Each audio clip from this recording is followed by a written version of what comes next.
Hi friends, இன்றைக்கி சூப்பரான ஒரு மாடி தோட்டத்துலேருந்து நம்ம கீரை பறிச்சுட்டு போய் கூட்டு வைக்கலாம் வாங்க. அதுக்கு தேவையான கீரை எல்லாமே நான் பறிச்சிட்ருக்கேன். பசலைக்கீரை, அப்புறம் வந்து பார்த்திங்கன்னா நாட்டு பொன்னாங்கண்ணி கீரை, அதுக்கப்புறம் வந்து பார்த்திங்கன்னா சிகப்பு பொன்னாங்கண்ணி கீரை. இது மூணுமே வந்து சேர்த்து பண்ண போகிறேன். நீங்கள் இது வந்து இதே டிஷ் வந்து பார்த்திங்கன்னா நீங்கள் சிறுகீரை, அதுக்கப்புறம் வந்து பார்த்திங்கன்னா அரைக்கீரை, இதில் எதில் வேணால் பண்ணலாம். ஃபஸ்ட்டு வந்து பார்த்திங்கன்னா 1 கப் அளவுக்கு துவரம்பருப்பு, 1 ஸ்பூன் அளவுக்கு பைத்தம்பருப்பு சேர்த்து நல்லா வாஷ் பண்ணிவிட்டு பருப்பு மூழ்கிற அளவுக்கு தண்ணி வந்து சேர்த்துருக்கேன். 1 வெங்காயம், 1 தக்காளி, 1 பச்சை மிளகா, ஒரு 4-5 பல்லு பூண்டு, அப்புறம் கொஞ்சம் மஞ்சள் தூள் சேர்த்துக்கிறேன்.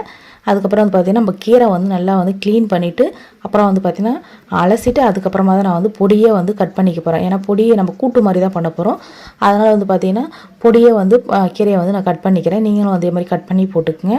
நான் சொன்ன மாதிரி வந்து பார்த்திங்கன்னா சிறுகீரை, அப்படிலாம் பருப்பு கீரை, பொன்னாங்கண்ணி கீரை, இந்த மாதிரி தனித்தனியாக கிடைச்சாலும் நீங்கள் இதே மெத்தடில் பண்ணி பாருங்கள். இப்போ கீரையும் அதில் சேர்த்துக்கிட்டேன். தண்ணி மட்டும் பார்த்தீங்கன்னா நீங்கள் கொஞ்சம் எக்ஸ்ட்ரா வச்சுக்கணும், ரொம்ப எக்ஸ்ட்ரா வைக்காதீங்க. இது கூட்டு மாதிரி பண்ணுறது தான் கொஞ்சம் திக்காக வேணும். ஒரு 2 விசில் மட்டும் தான் விட்டு எடுக்க போகிறேன். ஏன்னா இது ரேஷன் பருப்புன்றதுல டக்குன்னு வந்துடும். இல்லை ரொம்ப நேரம் விசில் விட்டிங்க நீங்கள் கீரையும் பருப்பு சேர்ந்து ஒரு மாதிரி குழன்னு ஆகிடும். அதுக்கப்புறம் வந்து தேங்காய், பச்சை மிளகா, சீரகம், பூண்டு இது சேர்த்து ஒரு குறப்பாக நான் அரைச்சி வச்சுருக்கேன். இப்போ விசில் வந்து பார்த்திங்கன்னா வெயிட் எல்லாமே போயிட்டு இப்போ வந்து பார்த்திங்கன்னா நல்லா இருக்குது பாருங்கள். கீரை பார்க்கவே ஓப்பன் பண்ணிவிட்டு நீங்கள் ஒரு மத்து வச்சு நல்லா மசிச்சிக்கங்க. அதுக்கப்புறம் நம்ம அரைச்சி வச்ச தேங்காய் பேஸ்ட்டு சேர்த்துக்குங்க.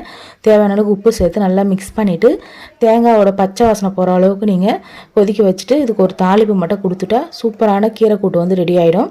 ஃபஸ்ட்டு ஒரு கடாயில் வந்து பார்த்திங்கன்னா எண்ணெய் சேர்த்துக்கிறேன்.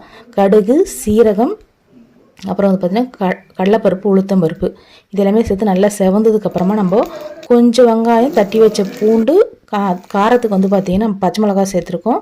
அதுக்கப்புறம் வந்து பார்த்திங்கன்னா கொஞ்சமாக காஞ்ச மிளகா சேர்த்து தாளிக்கும் போது நல்லா வாசனையாக இருக்கும். நல்லா பொன்னிறமானதுக்கப்புறமா நீங்கள் தாளித்து கொட்டியாக இருக்குன்னா சூப்பரான கீரை கூட்டு ரெடி.